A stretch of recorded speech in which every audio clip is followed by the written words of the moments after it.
옆 사람에게 이렇게 인사하겠습니다. 가을에 보니 더 아름답습니다 라고 우리 인사하겠습니다. 가을에 보니 더 아름답습니다. 가을에 보니 더 아름답습니다. 네. 깊은 가을의 계절을 우리는 보내고 있습니다. 가을이 더 아름다운 이유 중 하나는 가을은 추수의 계절이기도 하기 때문입니다. 실제로 가을이라는 말의 어원을 제가 살펴보니까요, 곡식을 베다, 열매를 거두다 라는 뜻을 가진 같다 라는 단어에서 가을이라는 단어가 어원이 되었습니다. 다가오는 주일에 우리 교회도 추수감사 주일로 보냅니다. 여러분은 올해 한 해 하나님께서 어떤 은혜의 열매를 맺게 해주셨습니까? 주님의 은혜를 돌아보며 감사의 고백을 드리는 저와 여러분 되기를 바랍니다. 또한 깊어져가는 가을만큼이나 우리의 신앙도, 우리의 믿음도 깊어져가고 열매 맺는 신앙이 되기를 바랍니다. 자, 이렇게 가을은 추수의 계절이라 불리우는데요, 동시에 가을은 공허하고 쓸쓸한 계절이 되기도 합니다. 실제로 가을이라는 영어 단어를 보면요, 영어 단어에 두 가지 가을이라는 단어가 있습니다. 화면을 보시면 autumn이라는 가을이라는 단어의 어원은 수확으로 곡간이 차다, 증가하다 라는 뜻을 가지고 있어요. 앞에서 말한 추수의 계절 가을을 의미합니다. 그런데 fall이라는 단어의 동사는 떨어지다, 내리다 라는 뜻을 가지고 있죠. 낙엽이 떨어지듯이 그래서 이 가을은 때로는 우리에게 쓸쓸하고 공허한 계절이기도 합니다. 그래서인지 매년 이 시기에 성도님들의 모습을 보면요, 이 두 가지의 모습을 함께 제가 보게 됩니다. 하나님께서 허락하신 은혜, 그 기쁨의 은혜로 인하여서 감사의 마음이 있기도 합니다. 그런데 동시에 이제 곧 한 해가 마무리되어 가는데 내 삶과 우리 가정에 열매로 채워짐보다는 뭔가 손에 쥐어진 것이 없는 것 같은 공허함이 더 크게 느껴지는 성도님들도 있을 줄 압니다. 더 나아가 신앙적으로도요, 올 한 해 내가 이렇게 기도하였는데, 우리 가족 나름 이렇게 노력하였는데, 눈에 보이는 초라한 현실을 보면서 마음 한켠에 영적인 공허함을 느낄 수가 있습니다. 자, 이러한 가을을 저마다 보내고 있는 우리에게 오늘 본문이 시작되는 3절은 우리에게 이렇게 말씀합니다. 본문 3절 말씀을 함께 읽겠습니다. 시작. 여호와를 의뢰하고 선을 행하라. 땅에 머무는 동안 그의 성실을 먹을거리로 삼을지어다. 아멘. 사람이 살아가는데 필수적인 세 가지 요소가 의식주라고 하죠. 그 중에서 먹고 마시는 식은 인간의 생명을 유지하는 데 가장 중요한 요소입니다. 무엇을 먹느냐가 중요하다는 거죠. 그런데 오늘 본문 말씀에 그의 성실, 하나님의 성실을 먹을거리로 삼을지어다 주님 말씀합니다.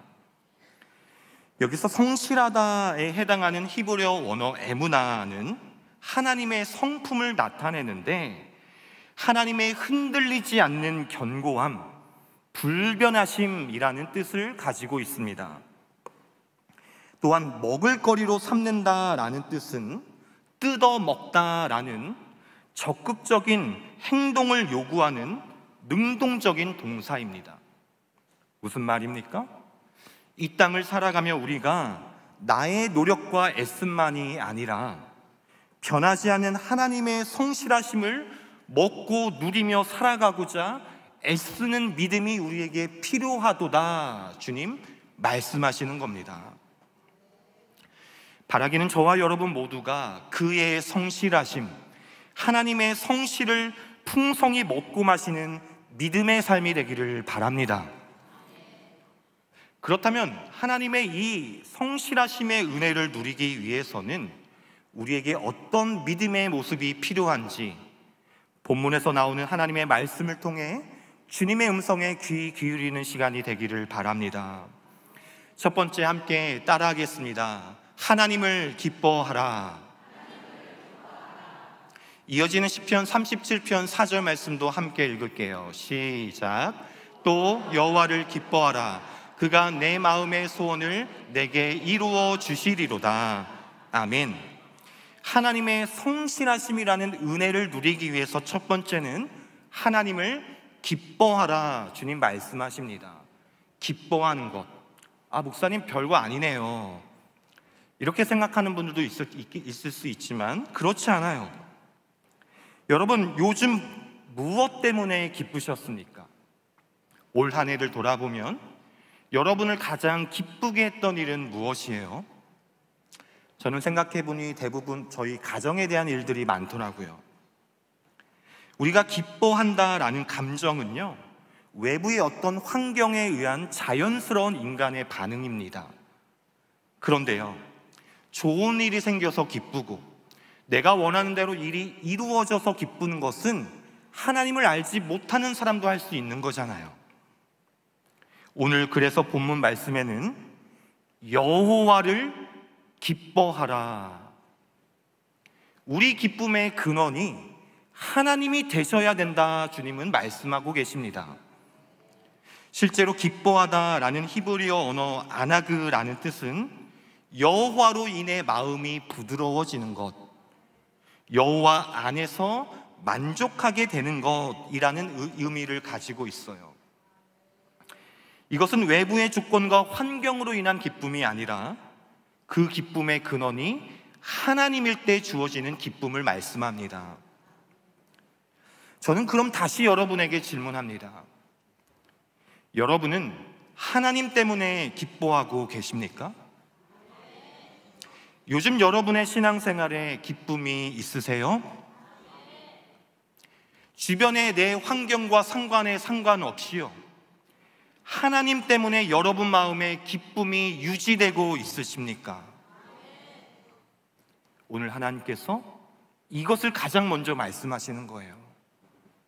여호와를 기뻐하라. 우리 신앙에 먼저 기쁨이 회복되기를 주님은 원하고 계십니다. 그렇다면 우리는 어떻게 여호와를 기뻐하고 또한 기쁨이 회복될 수 있는 것일까요? 그것은 먼저 우리의 예배가 회복되어야 합니다. 실제로 기뻐하다라는 원어는 하나님을 경배하다, 예배하다, 찬미하다라는 뜻으로도 사용이 됩니다. 예배를 통해 주님을 향한 구원의 감격과 감사의 기쁨이 회복되는 저와 여러분 되기를 간절히 바랍니다. 그런데 간혹 성도님들을 보면요, 신앙에 열심은 있어요.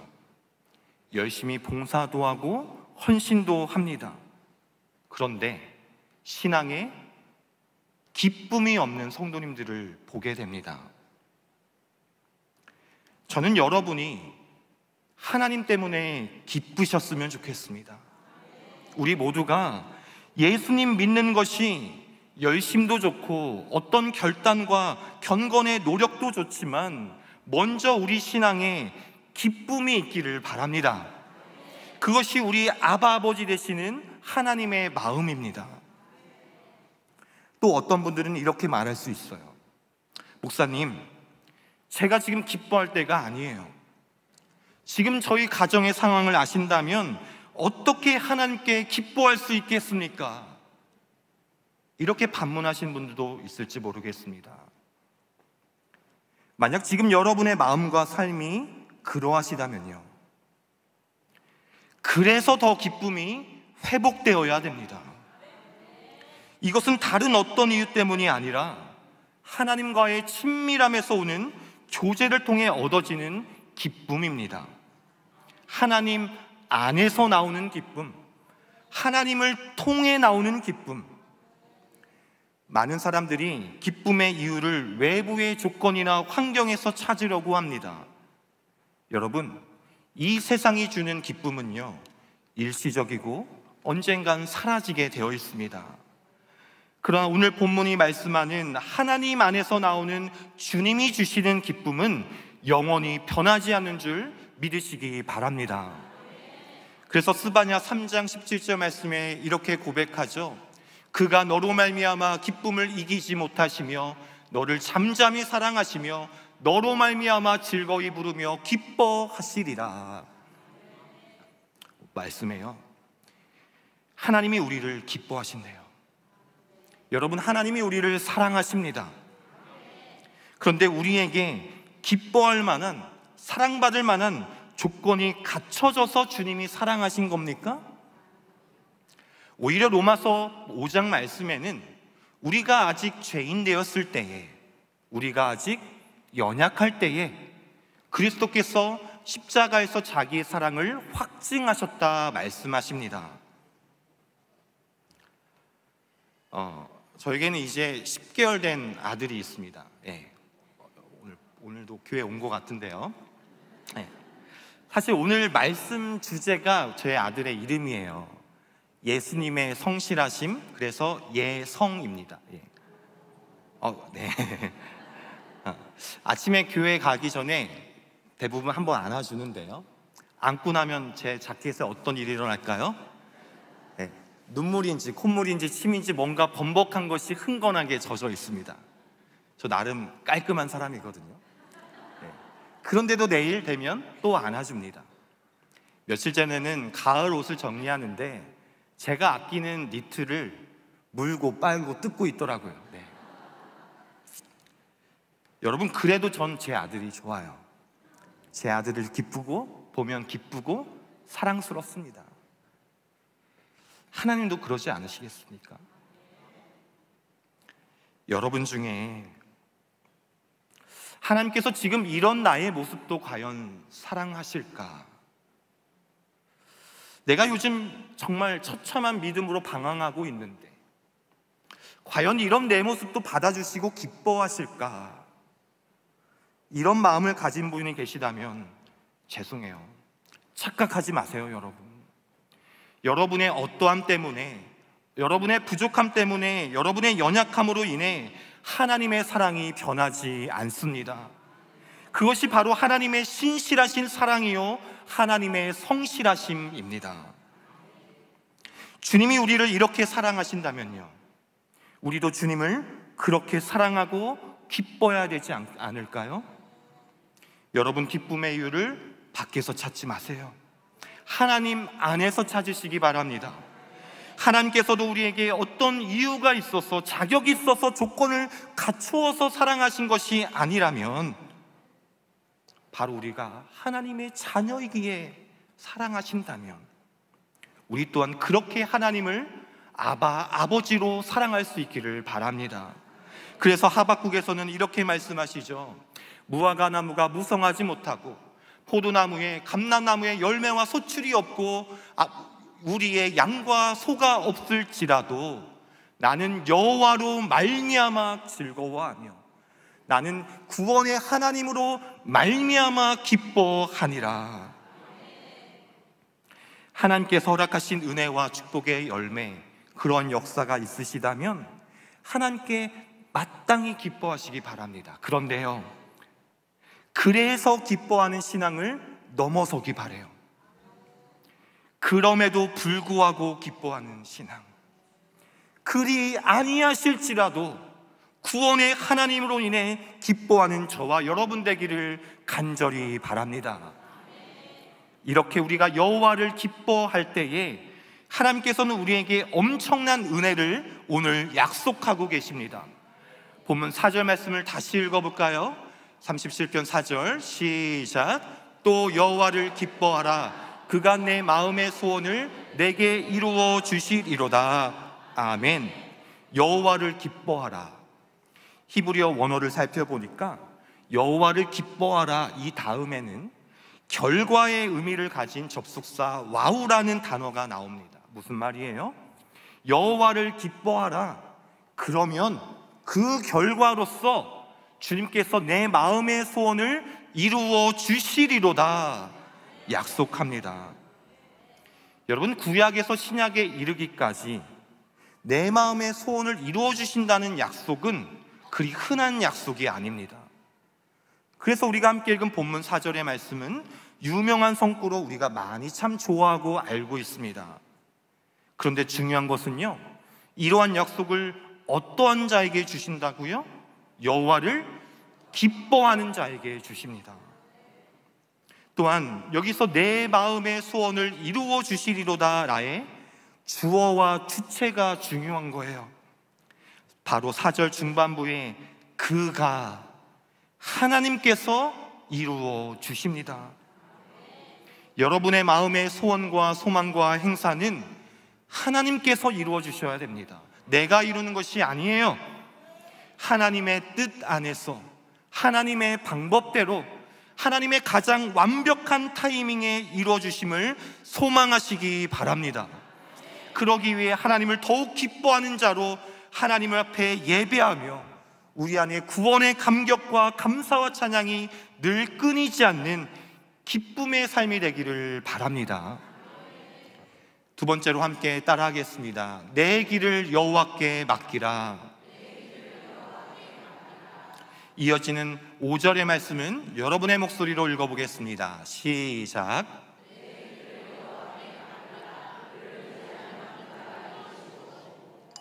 두 번째로 주님께서 우리에게 말씀하시기를 너의 길을 여호와께 맡기라. 여기서 말하는 길이라는 것은 우리 삶의 모든 것을 총칭합니다. 지금 여러분은 어떤 길을 마주하고 계십니까?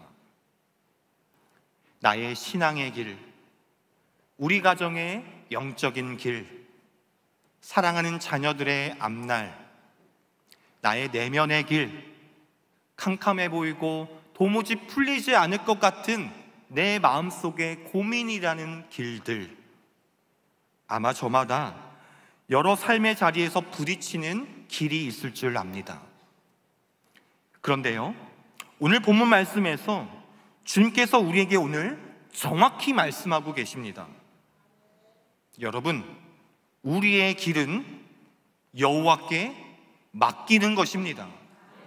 다시요, 여러분의 길은 내가 개척하고 내가 길을 만드는 것이 아니라 하나님께 맡겨드리는 것입니다. 물론 우리의 노력과 최선을 다해야 하죠. 그런데 우리가 마땅히 해야 할 성실함과 더불어 주님께서는 지금도 우리가 마주한 그 길을 주님께 맡기길 원하고 계십니다. 자, 그렇다면 맡긴다는 것이 무엇일까요? 맡기다라는 단어는 원어로 살펴보면 갈랄이라는 히브리어 단어인데 굴리다, 옮기다, 던지다라는 뜻을 가지고 있습니다. 우리의 길을, 때로는 그로 인한 우리의 무거운 짐을 하나님께 옮겨드리는 거예요. 하나님께 굴려드리는 것, 하나님께 내어드리는 것이 맡기는 믿음입니다. 그래서 우리가 잘 알고 있는 구약과 신약의 말씀에서도 너희 행사를 여호와께 맡기라, 베드로전서에서도 너의 염려를 다 주께 맡기라. 여기서 나오는 맡기는 믿음의 모습은 바로 기도에 있다고 저는 믿습니다. 여러분이 마주한 그 길을, 그 짐을 기도를 통해 여호와께 옮겨드리시기 바랍니다. 여러분이 갖고 있지 마시고, 여러분이 혼자 끙끙대고 씨름하고 있지 마세요. 기도를 통해 주님께 내어드릴 때에 주께서 그 길을 인도해 주실 줄 또한 믿습니다. 어떻게 인도해 주실까요? 이어지는 6절 말씀에 이렇게 표현합니다. 내 의를 빛같이 나타내시며 내 공의를 정오의 빛같이 하시리로다. 아멘. 하나님께서 그러한 우리의 믿음과 의를 보시고 정오의 빛같이 하신다 말씀하세요. 정오의 빛, 가장 분명하고 완전한 빛을 말합니다. 실제로 광야지대의 한낮의 빛은 매우 강렬한 빛을 냅니다. 무슨 말이에요? 잘 보이지 않고 어디로 가야 될지 모르는 우리의 길을 하나님께 맡겨드릴 때에 어둠 속에서 드러나는 빛과 같이 우리의 길을 명쾌하게 드러나게 하시고 분명하게 인도하실 줄 믿습니다. 주님은 우리의 길이요 진리가 되십니다. 우리의 생명의 빛이 되십니다. 우리의 모든 길을 주님께 맡겨드릴 때에 우리를 가장 선하게 인도하시는 주님의 성실하심을 누리시기 바랍니다. 마지막으로 세 번째 함께 따라하겠습니다. 잠잠히 참고 기다리라. 이어지는 7절 말씀은 이렇게 말씀하세요. 여호와 앞에 잠잠하고 참고 기다리라. 자기 길이 형통하며 악한 꾀를 이루는 자 때문에 불평하지 말지어다. 첫 번째로는 여호와를 기뻐하라. 두 번째는 너의 길을 여호와께 맡기라. 마지막으로는 잠잠히 참고 기다리라. 여기서 잠잠히 참고 기다린다는 것은 나 혼자 참아내고 외부 환경에 의해 어쩔 수 없는 수동적인 기다림이 아닙니다. 중요한 것은 7절 초두에 어떤 표현이 있죠? 여호와 앞에서 잠잠히 참고 기다리라. 중요한 것은 이 기다림의 시간을 하나님 앞에서 드려야 됩니다. 그래서 세번역 성경에서는 7절 말씀을 이렇게 말씀해요. 잠잠히 주님을 바라보며 주님만을 애타게 찾아라. 주님 앞에서 기다린다는 것은 우리 안에 있는 의심과 불안을 내려놓고 주님께서 허락하실 일들을 기대하는 믿음의 시간입니다. 그런데 하나님께서 말씀하시기를 이 기다림의 시간을 보낼 때 우리에게 주의해야 될 점이 있다는 거예요. 7절 말씀을 다시 살펴보시면 악한 꾀를 이루면서도 하나님 없이도 일이 잘 풀리고 더 앞서가는 자들을 보며 불평하고 마음 상하지 말아라. 8절에서도 분노를 버리고 불평하지 말아라. 여러분, 기다림의 시간을 보낼 때 때로는 우리에게 불평이, 때로는 분노가 찾아오죠. 그런데 그러지 말라는 거예요. 오히려 그것은 악을 만들 뿐이다. 또 다른 악을 만들 뿐이다 라고 주님 말씀하십니다. 지금 이 자리에도 하나님 앞에서 이 기다림의 시간을 보내고 계신 분이 아마 많이 계신 줄 압니다.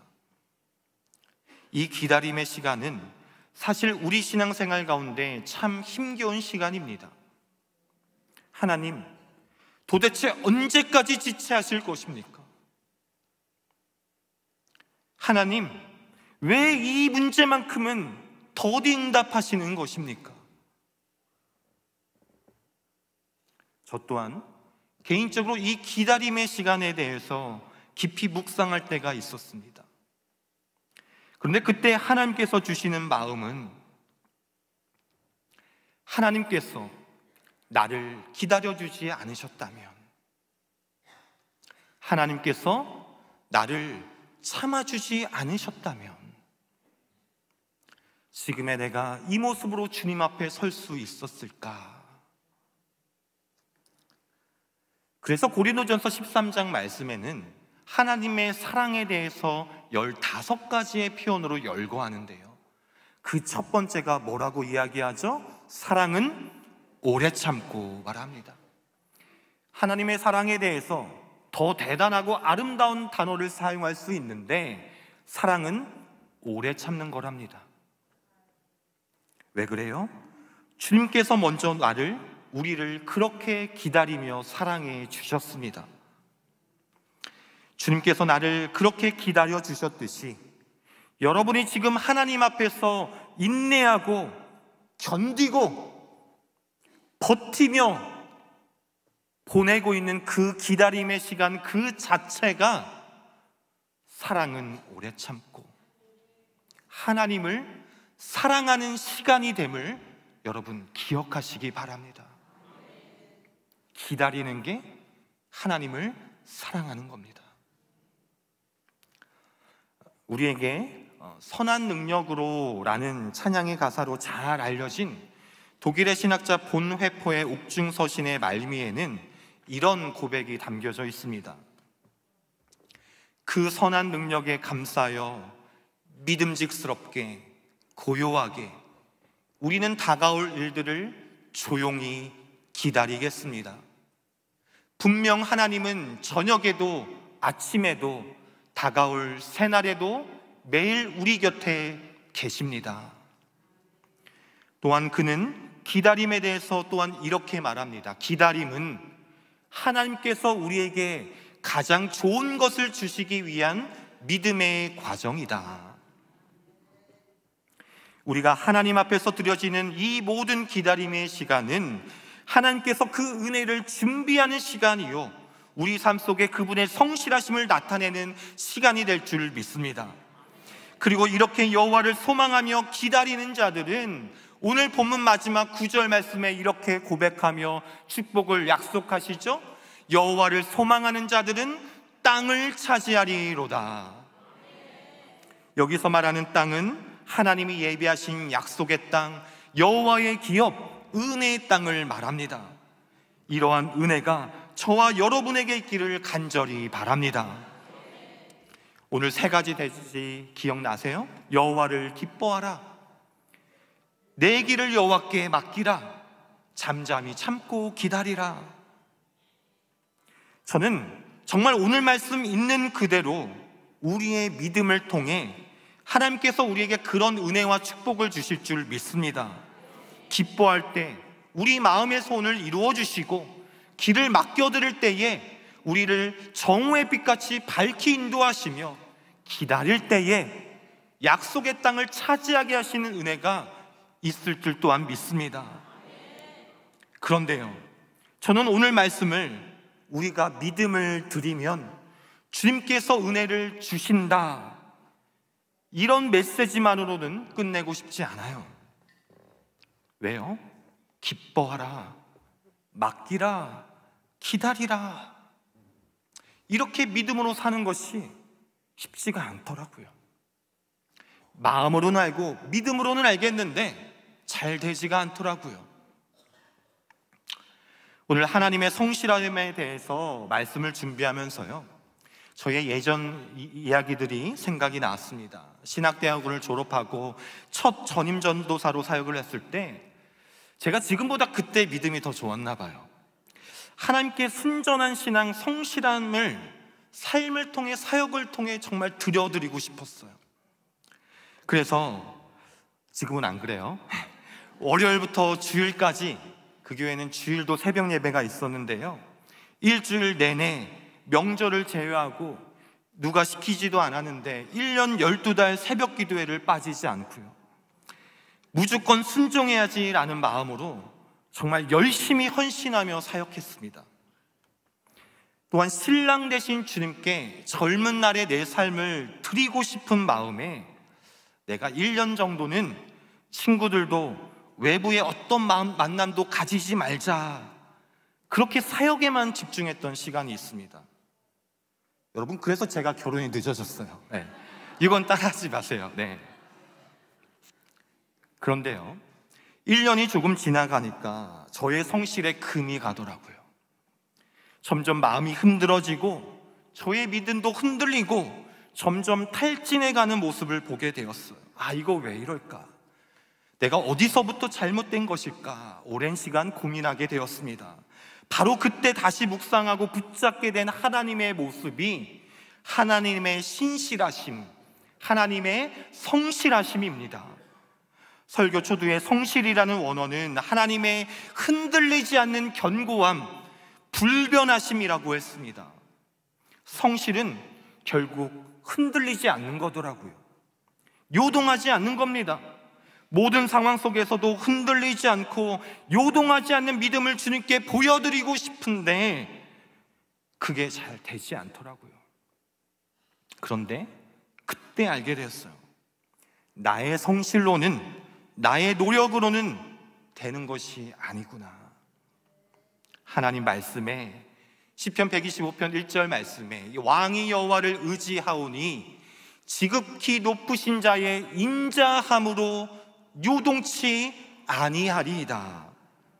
성실은 결국 하나님의 성품이니 인간의 노력과 애씀만으로는 한계가 있어요. 그래서 우리가 신앙생활을 하고 교회를 섬길 때 때로는 흔들리기도 하고 힘에 부치기도 하는 이유가 어쩌면 여기에 있습니다. 오늘 말씀에서 나온 하나님을 기뻐하는 것, 주님께 맡기는 것, 기다리는 것, 이것 또한 우리의 노력, 우리의 성실만으로는 되지가 않아요. 여러분, 바로 하나님의 성실하심이 우리 안에 거할 때 그 신실한 사랑을 내가 더욱 풍성히 그리고 깊이 누릴 때에 비로소 내 안에 하나님의 그 성실하심이 내 삶으로, 믿음으로 나타나게 되는 줄 믿습니다. 이 하나님의 성실하심은 예수 그리스도의 십자가를 통해 우리에게 절실히 보여주셨습니다. 하나님을 기뻐하라. 예수 그리스도께는 고된 십자가를 지시고 그 앞에 있는 구원의 기쁨을 위하여 자신의 사명을 다하며 하나님의 기쁨이 되셨습니다. 내 길을 여호와께 맡기라.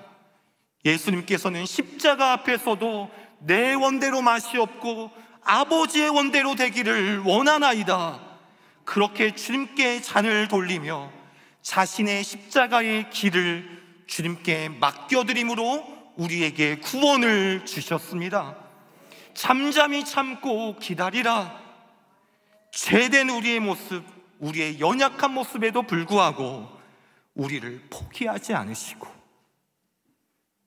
끝까지 참고 기다려주시는 주님의 사랑입니다.